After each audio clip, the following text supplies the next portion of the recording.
아멘. 하나님께 영광의 박수 올려드리겠습니다.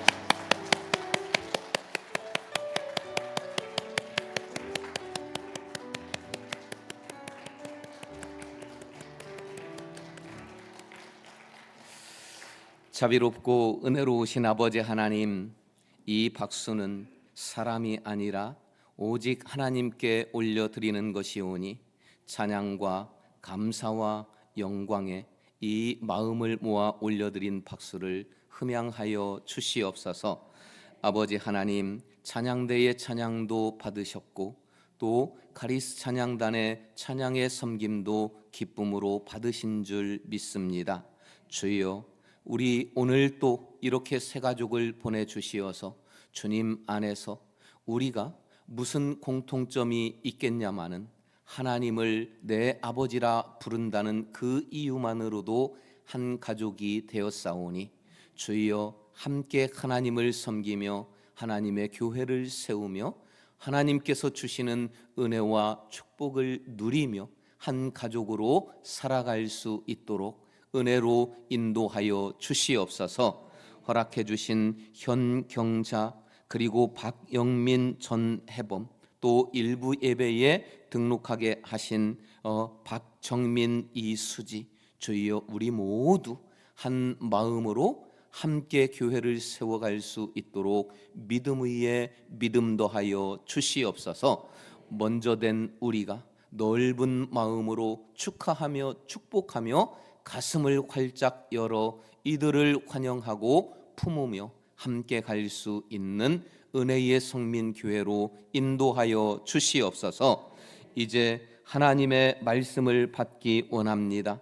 주여, 우리의 이 기경되어진 심령 위에 목토의 말씀이 임하심으로 그 말씀의 능력을 힘입어 능히 세상을 이길 힘과 능력으로 이 시간 임하여 주시옵소서. 예수 그리스도 이름으로 기도드립니다. 아멘. 할렐루야. 매년 이 봄쯤 벚꽃이 필 쯤 되면은 고난주간이라고 하는 이 절기하고 참 비슷하게 맞아서 마음껏 즐기고 또 마음껏 놀러가고 이렇게 하기에 참 조심스러운 시기였기도 합니다.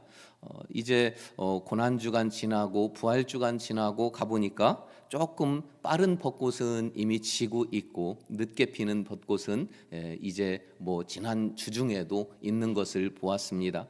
많은 사람들은 좋은 날씨가 되면 놀러 가자, 바람 쐬러 가자 이렇게 하는데 우리는 하나님 안에서 요즘같이 좋은 날씨 얼마나 예배하기 좋습니까? 예배하면서 은혜가 풍성하게 되기를 소망합니다. 자, 예수님이 부활하시고요 40일 동안 머무시다가 승천하시면서 마지막 그 명령을 주셨는데 이것을 지상 명령이라고 일반적으로 말하지요. 그 예수님이 주신 마지막 명령은 온 세상 가운데 복음을 전해서 세례를 주고 주님의 제자로 삼으라는 말씀입니다. 그런데 그 명령 앞에 먼저 행해야 될 것이 있습니다. 바로 오늘 4절 말씀입니다. 함께 보십니다. 사도와 함께 모이사 그들에게 분부하여 이르시되 예루살렘을 떠나지 말고 내게서 들은 바 아버지께서 약속하신 것을 기다리라. 기다리라. 성령을 약속하신 게 그 다음 절인데요. 성령이 오실 때까지 기다리라는 말씀을 먼저 하십니다.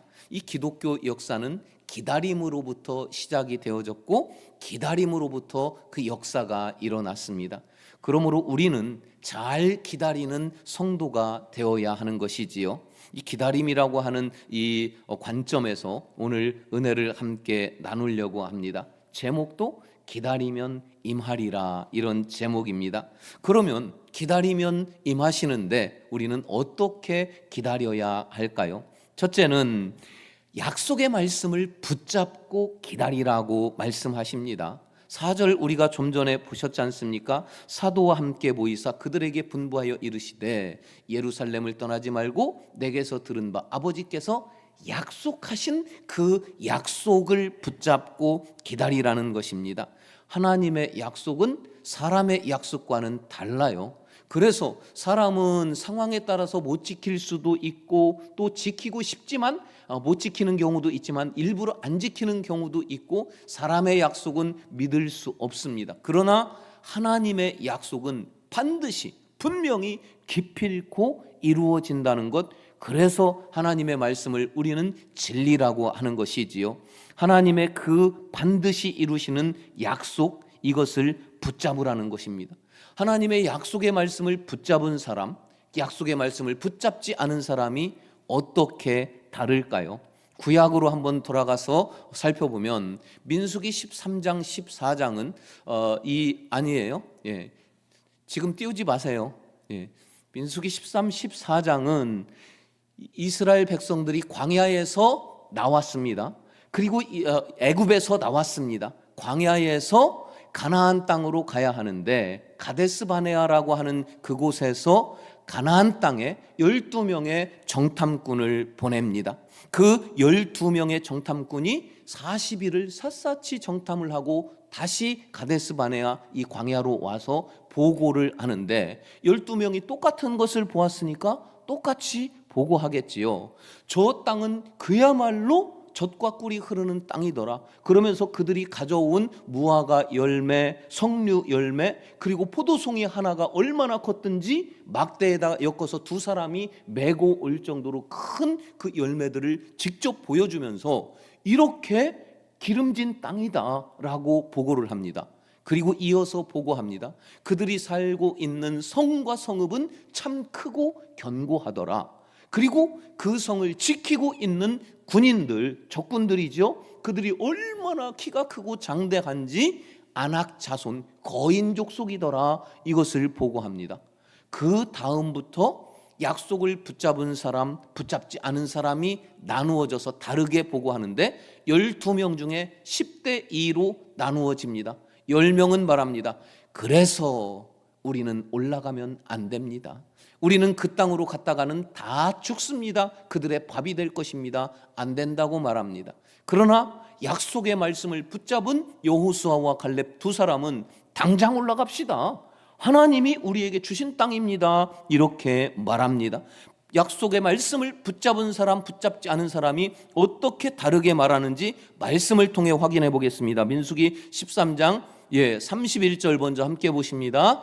그와 함께 올라갔던 사람들은 이르되 우리는 능히 올라가서 그 백성을 치지 못하리라. 그들은 우리보다 강하니라 하고, 이게 10명의 안 된다는 사람들의 주장입니다. 그들은 우리보다 강해서 안 됩니다. 그러나 된다는 두 사람의 주장은 14장 9절 함께 보십니다. 그들은 우리의 먹이라. 그들의 보호자는 그들에게서 떠났고 여호와는 우리와 함께 하시느니라. 그들을 두려워하지 말라 하나. 여러분, 이렇게 달라요. 약속의 말씀을 안 잡은 사람, 약속의 말씀 붙잡은 사람 똑같은 것을 보았지만 약속의 말씀이 없으면 눈에 보이는 대로만 말합니다. 정말 그들이 강하지요? 안 될 것 같지요? 우리가 가면 먹이가 될 것 같지요? 그러나 하나님의 약속의 말씀을 품으면 육안으로 볼 수 없는 것이 보입니다. 그들의 신은 이미 그들을 떠났고 우리의 하나님은 우리와 함께 하심으로 우리가 그들의 밥이 아니라 그들이 우리의 밥이라고 이렇게 말할 수 있는 것입니다. 결과는 어떻게 됐을까요? 다 광야에서 죽었고 약속의 말씀을 품었던 여호수아, 갈렙 두 사람만 40년 후에 가나안 땅의 주인이 됩니다. 예수님이 오늘 말씀하셨지요. 아버지께서 보내실 성령을 기다리라. 약속의 말씀을 받은 사람, 품은 사람이 달라요. 약속의 말씀을 받는 것과 그것을 품는다는 것은 다릅니다. 자, 몇 명이나 그 약속의 말씀을 받았을까요? 고린도전서 15장 4절부터 6절에 보니까요, 장사 지낸 바 되셨다가 성경대로 사흘 만에 다시 살아나사 게바에게 보이시고 12 제자에게와 그 후에 500여 형제에게 일시에 보이셨나니 500명에게 주님은 기다리라 말씀하시고 올라가셨어요. 근데 약속의 말씀을 500명이 받았지만 실제로 기다렸다가 성령의 임하심을 받은 사람은 몇 명일까요? 오늘 본문 15절 말씀 함께 보십니다. 모인 무리의 수가 약 120명이나 되더라. 그때에 베드로가 그 형제들 가운데 일어서서 이르되, 500명이 약속의 말씀을 받았지만 그 말씀을 품은 것은 120명 뿐이었다는 것입니다. 여러분, 60만 명의 장정들이 가나안 땅의 약속을 받았지만 그 약속을 품고 살았던 두 사람만 가나안 땅의 주인이 될 수 있었던 것이지요. 500여 형제가 기다리라는 약속의 말씀을 받았지만 그 약속을 품고 약속이 실제로 이루어진 사람은 120명 뿐이었습니다. 오늘날 이 하나님의 말씀을 우리는 진리라고 말합니다. 반드시 이루어질 축복의 약속의 말씀이기 때문에 진리라고 말합니다. 이 진리의 말씀을 품은 사람은 세계에 얼마나 많은지 모릅니다. 그러나 이 약속의 말씀을 받은 사람은 많지만 품고 나아가 기다렸다가 마침내 이룬 사람은 믿는 모든 사람은 아니라는 말씀이에요. 여러분, 여러분이 붙잡고 살아가는 그 약속의 말씀, 그 축복의 말씀 있습니까? 그 말씀 무엇입니까? 저는 그 말씀을 거의 매일 되새기면서 되뇌이면서 암송하면서 그 말씀이 이루어질 날을 여전히 기다리고 여전히 붙잡고 살아가고 있습니다. 믿으십시오. 하나님은 살아계십니다. 그리고 하나님이 주신 그 약속의 말씀은 반드시 성취될 것이니 말씀을 품고 살아가는 여러분 모두가 되기를 주의 이름으로 축원합니다. 두 번째로 우리는 예루살렘에서 기다려야 합니다. 4절 말씀을 다시 한번 함께 보실까요? 사도와 함께 모이사 그들에게 분부하여 이르시되 예루살렘을 떠나지 말고 내게서 들은 바 아버지께서 약속하신 것을 기다리라. 예루살렘을 떠나지 말고 예루살렘에서 기다리라 말씀하십니다. 이 제자들, 그 약속의 말씀을 받은 제자들의 대부분은 사실 예루살렘은 낯선 곳이에요. 이들 대부분은 갈릴리에서 태어났고 갈릴리에서 자라났고 갈릴리에서 살다가 갈릴리에서 예수님을 만나서 갈릴리 일대에서 예수님과 3년 정도를 지냈습니다. 예루살렘은 1년에 한 번씩 와보기는 했어요. 그러나 낯선 곳이에요. 그런데 왜 예수님은 그 익숙한 갈릴리에서 기다리라 하지 않으시고 예루살렘에서 떠나지 말고 기다리라고 왜 그렇게 말씀하셨을까요? 자, 다시 한번 구약으로 넘어가 보겠습니다. 이삭이 태어나고 젖될 나이가 젖될쯤 됐을 때 큰 잔치가 벌어집니다. 그 큰 기쁨의 잔치에 하갈과 이스마엘은 잔치가 아니라 망하는 날이었어요. 슬픈 날이었어요. 이스마엘이 이삭을 놀리는 것을 사라가 보고서는 저 어미와 아들을 쫓아내라고 남편 아브라함을 윽박지르기 시작합니다. 아브라함은 고민이었어요. 근데 하나님께서 아브라함에게 내 아내의 말대로 하라고 응답해 주셔요. 그래서 아브라함도 어쩔 수 없이 하갈과 이스마엘을 내보냅니다.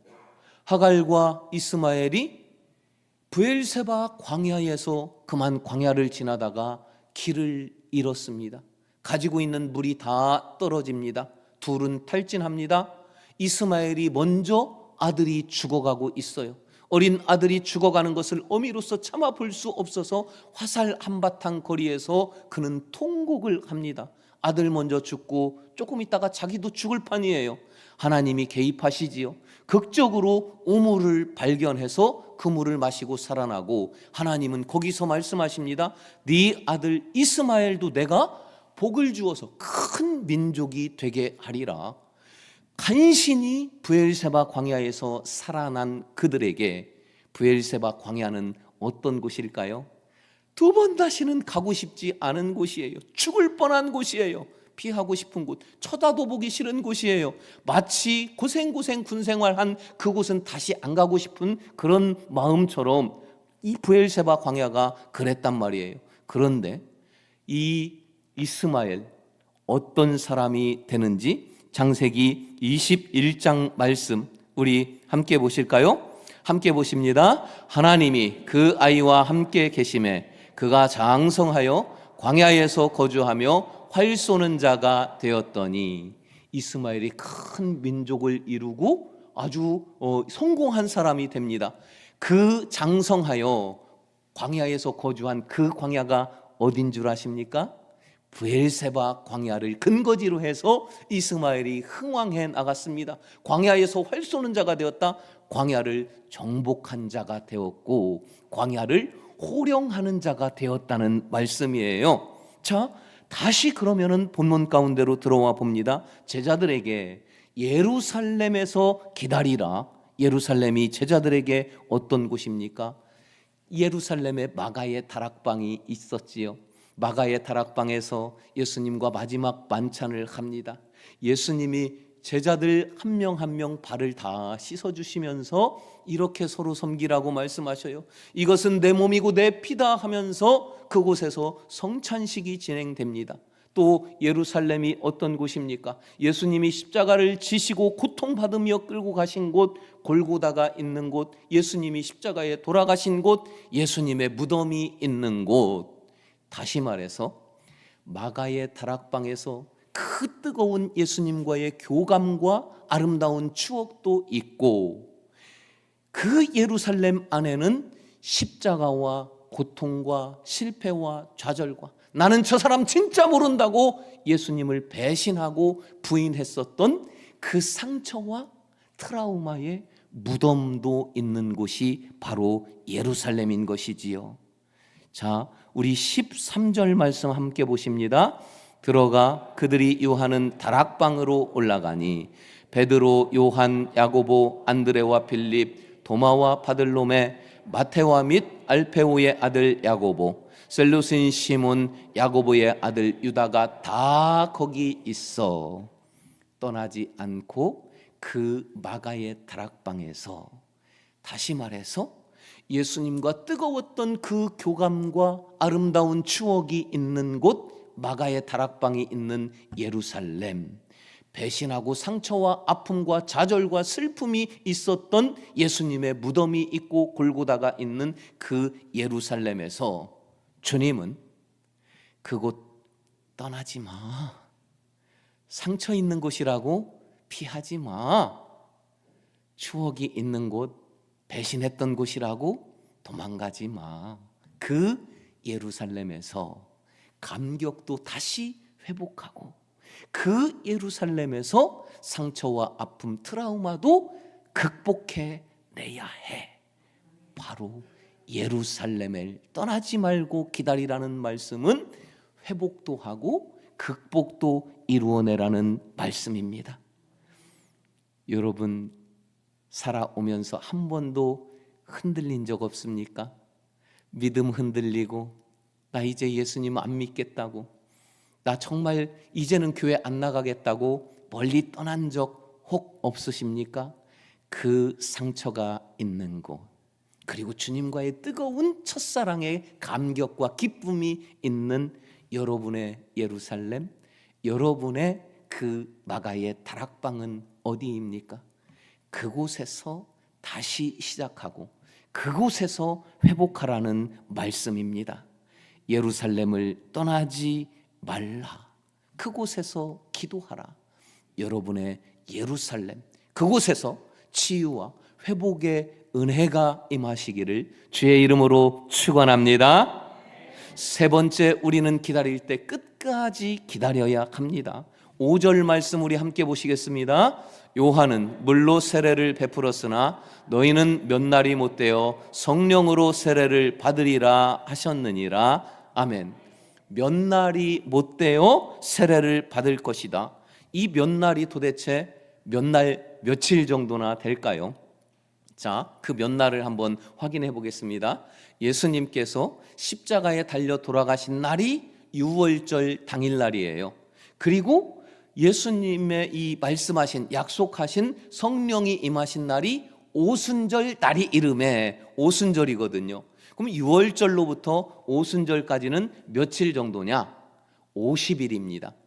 6월절로부터 50일 후에 오순절이라고 해서 그래서 이름이 오순절이에요. 오순절을 또는 칠칠절이라고도 부르는데 7일씩 7번 지나고 그 다음 날 절기다 해서 칠칠절 또는 오순절이라고 합니다. 그렇다면 예수님이 돌아가시고 50일 만에 성령이 임하셨는데 그럼 예수님이 승천하시면서 성령이 임하실 거니 몇 날을 기다리라 하신 그 승천하신 날은 언제냐? 자, 말씀으로 확인을 해 보시면 3절 말씀입니다. 우리 함께 보십니다. 그가 고난 받으신 후에 또한 그들에게 확실한 많은 증거로 친히 살아계심을 나타내사 40일 동안 그들에게 보이시며 하나님 나라의 일을 말씀하시니라. 예수님은 죽으시고 부활하셔가지고 40일을 계시고 승천하시면서 예루살렘에서 성령을 기다리라 말씀하셨고 40일째 승천하신 후 50일째에 성령이 임했으니까 몇 날은 며칠입니까? 열흘이지요. 10일. 이 10일 만에 성령이 임하셨습니다. 근데 기다린 사람, 처음 약속을 받고 기다리기 시작한 사람은 몇 명일까요? 본문 15절 말씀 함께 보십니다. 모인 무리의 수가 아까 보시기를 우리가 고린도전서에서 보시기를 500여 명이 500여 형제가 함께 약속을 받았어요. 그리고 함께 기다리기 시작했어요. 근데 전날은 오순절 날이에요. 오순절 성령이 임하실 때 성령이 임하신 성령을 받은 성도는 몇 명입니까? 120명입니다. 380명 어디 갔어요? 떠났어요. 몇 날이 며칠인 줄을 몰랐기 때문이에요. 구약으로 잠깐 가보면 사울 왕이 되고서 2년 지났을 때 블레셋과 한판 전쟁이 일어나는데 성경에 말씀하시기를 블레셋 군인들의 숫자가 바닷가에 모래알처럼 많았다 이렇게 말씀하시거든요. 그리 이스라엘 백성들, 이스라엘 군사들과 블레셋 군사가 대치합니다. 근데 사무엘이 뭐라고 그랬냐면 내가 7일 내에 가서 제사를 먼저 드리고 전쟁 시작할 거니까 제사 드리기 전에는 전쟁하지 말고 기다려라 그랬어요. 근데 사울 왕이 보니까 저 블레셋 군사가 너무 많은 거예요. 질에 겁먹은 우리 군사들이 하나 둘씩 도망하고 탈령하기 시작하는 거예요. 날짜가 갈수록 더 많이 도망가는 거예요. 사울의 마음에 너무 조급해서 걱정돼서 기다릴 수가 없는 거예요. 그래도 꾸역꾸역 6일을 잘 기다렸어요. 근데 사무엘이 아직도 안 옵니다. 사울이 7일째 되는 날 결단을 해요. 그래, 이제는 기다릴 만큼 기다렸으니 더는 기다릴 수 없다. 번제 드릴 것 가져와라. 그리고 제사장이 드려야 될 그 제사를 사울이 내가 왕이니까 그냥 드리자. 그리고 제사를 딱 드리고 마칩니다. 마치자마자 사무엘이 딱 도착한 거예요. 그래서 뭐라고 하냐? 사무엘상 13장 13절에 보니까 사무엘이 사울에게 이르되 왕이 망령되이 행하였도다. 왕의 하나님 여호와께서 왕에게 내리신 명령을 지키지 아니하였도다. 그리하였더라면 여호와께서 이스라엘 위에 왕의 나라를 영원히 세우셨을 거늘. 사울은 마지막 한 시간을 못 기다려서 자기의 대대로 왕이 될 수 있었지만 그것 다 놓치고 자기 당대에만 그 축복을 누리는 데에 그치게 됩니다. 이 몇 날, 저 약속을 받은 이들은 몇 날이 도대체 며칠인 줄 몰랐어요. 그러니 얼마나 하루가 때로는 길었겠습니까? 그런데 하나님은 우리에게 베드로후서 3장 8절 말씀을 주십니다. 우리 함께 보십니다. 사랑하는 자들아, 주께는 하루가 천년 같고 천년이 하루 같다는 이 한 가지를 잊지 말라. 여러분, 약속의 말씀을 꽉 붙잡으면 천년도 하루같이 여겨져서 기다릴 수 있습니다. 약속의 말씀을 붙잡은 그 마음이, 그 믿음이 점점 식어지고 사라지면 하루도 천년처럼 느껴져서 너무 길어서 기다릴 수 없고 견딜 수 없게 되는 것입니다. 하나님의 약속의 말씀, 축복의 말씀을 붙잡으셨다면 천년이 하루 같은 견고한 그 믿음으로 끝까지 기다려 약속의 말씀이 성취되어지기를 주의 이름으로 축원합니다. 신방을 통해서 하나님께서 가정 가운데 임하셔서 주신 축복의 말씀 끝까지 붙잡아 마침내 성취되어지는 여러분과 여러분의 가정들이 다 되시기를 주의 이름으로 축원합니다. 이제 말씀을 마치려고 합니다. 저는 이 벚꽃 만발한 이 봄철 그 벚꽃을 보면 자주 생각나는 추억이 있습니다.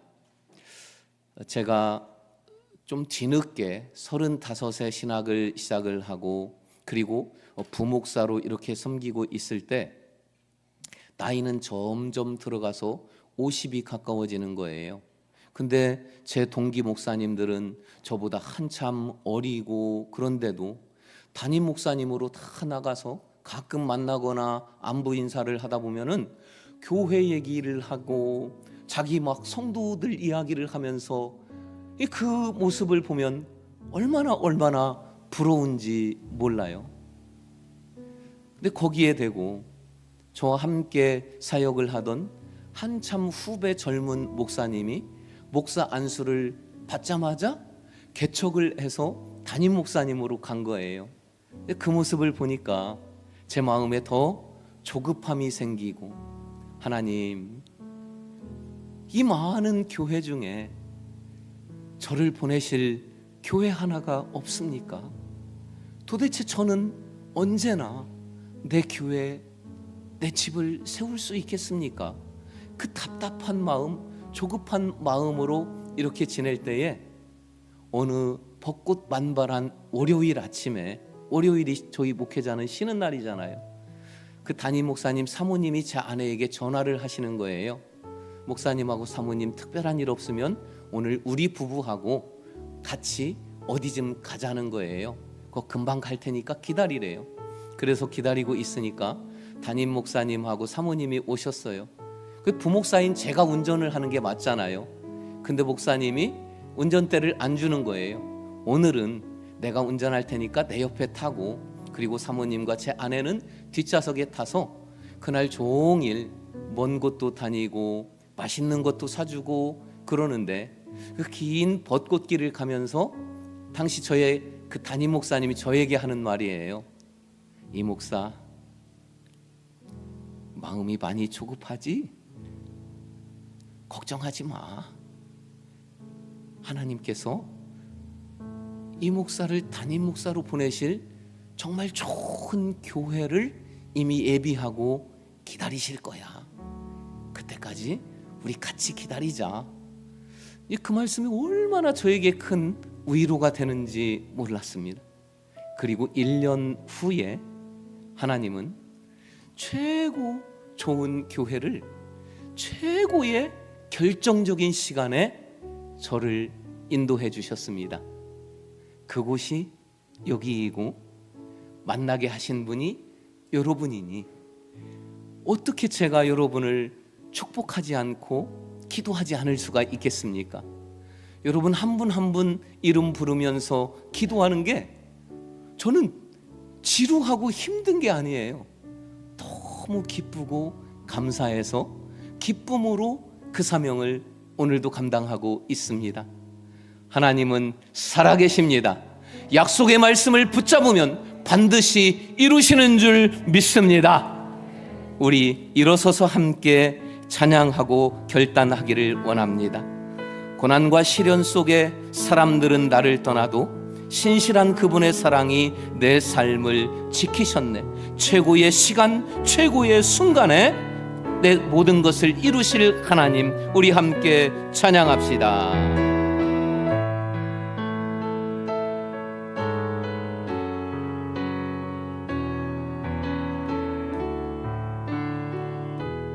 고난과 시련 속에, 고난과 시련 속에 사람들은 나를 떠나고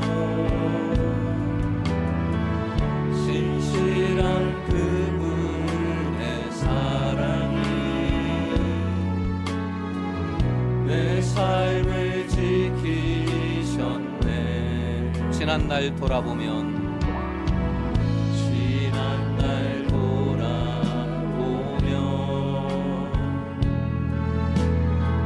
수많은 연단을 통하여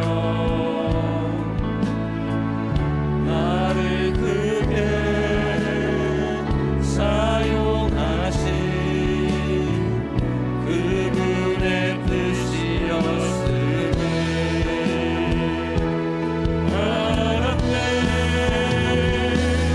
최고의 시간에 최고의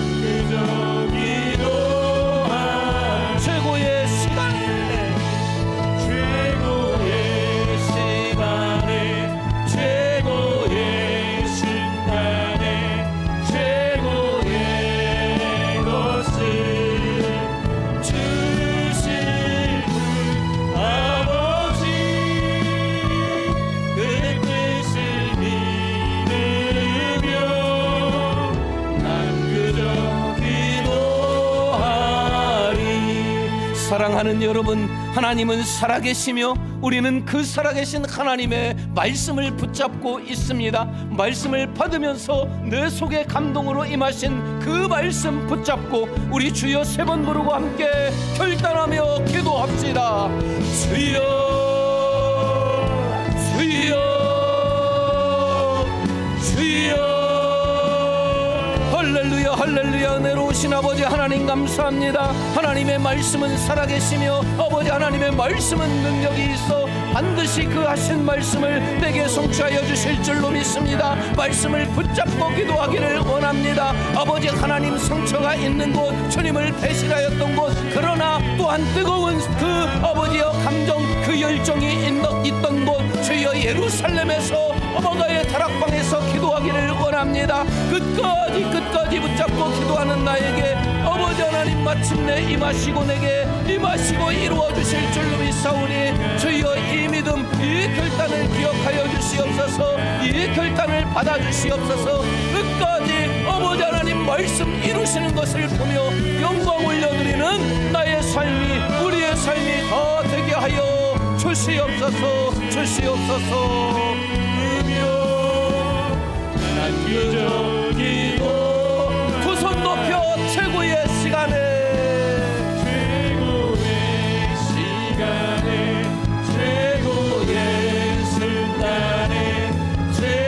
최고의 것을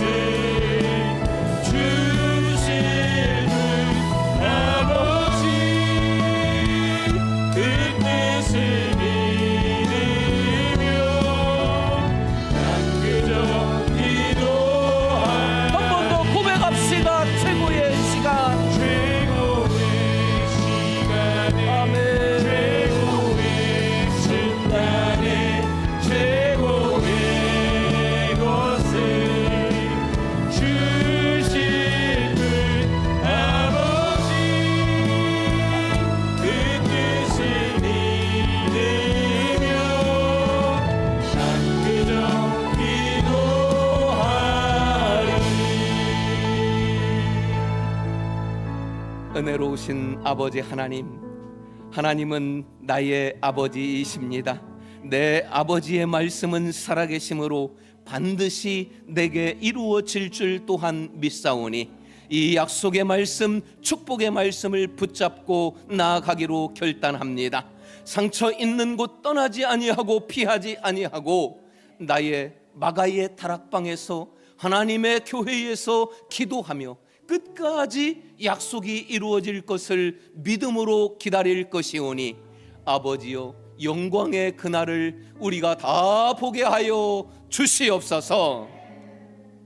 지금은 우리 구주 예수 그리스도의 은혜와 하나님 아버지의 끝없고 한없는 영원하신 사랑하심과 성령의 감화 감동 인도하신 말씀을 반드시 최고의 시간, 최고의 순간에 성취하실 능력의 역사하심이 말씀을 붙잡고 말씀을 믿고 견디며 기다리며 기도하며 살아가기로 결단한 이곳에 있는 모든 주님의 백성 머리머리 위에, 이들의 가정과 삶의 여정 위에, 그리고 말씀이 성취되어 마음껏 영광 올려드릴 말씀의 성취의 역사하심 위에 지금부터 영원토록 함께 하시기를 간절히 축원하옵나이다. 아멘.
시련 속에